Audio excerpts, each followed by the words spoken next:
4 beers, 4 laps, 1 mile. And the world record? Just 4 minutes and 28 seconds.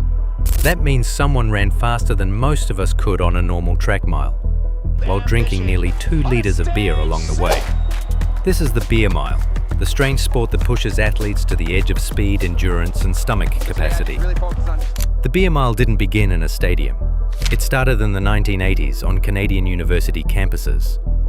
At Queen's University in Kingston, Ontario, students combined 2 traditions: competitive running and drinking games. What began as a late-night dare quickly became an underground ritual. By the 1990s, runners were documenting times, debating rules, and even drafting the first unofficial rulebooks. The challenge wasn't just about fun anymore. It was about toughness, bragging rights, and who could set the fastest mile without collapsing. That tiny circle of students unknowingly laid the foundation for what would become a global competition.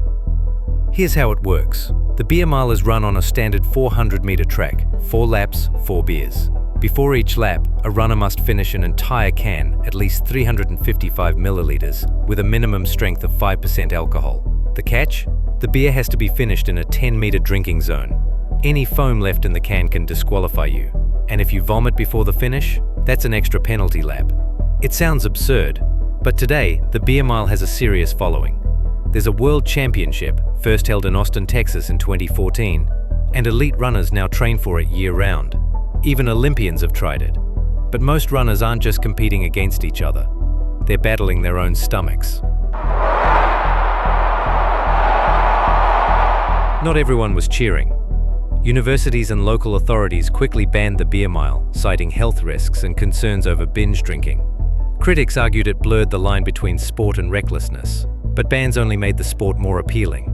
By the 2010s, official races had spread from Canada and the US to the UK and Australia.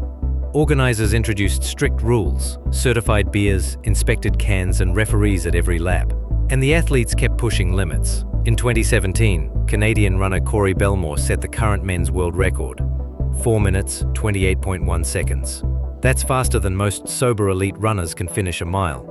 Today, the beer mile exists in a strange space, too wild to ever be mainstream, yet too compelling to ignore. It's a race where athletes cross the finish line triumphant, and then collapse beside a row of empty cans. 4 beers, 4 laps, a test of speed, endurance, and stomach. The beer mile began as a student prank, but it's now a global contest, equal parts ridiculous and impressive. So here's the question: would you dare to try it yourself? Tell us in the comments below. And if you enjoyed this story, don't forget to like the video and subscribe.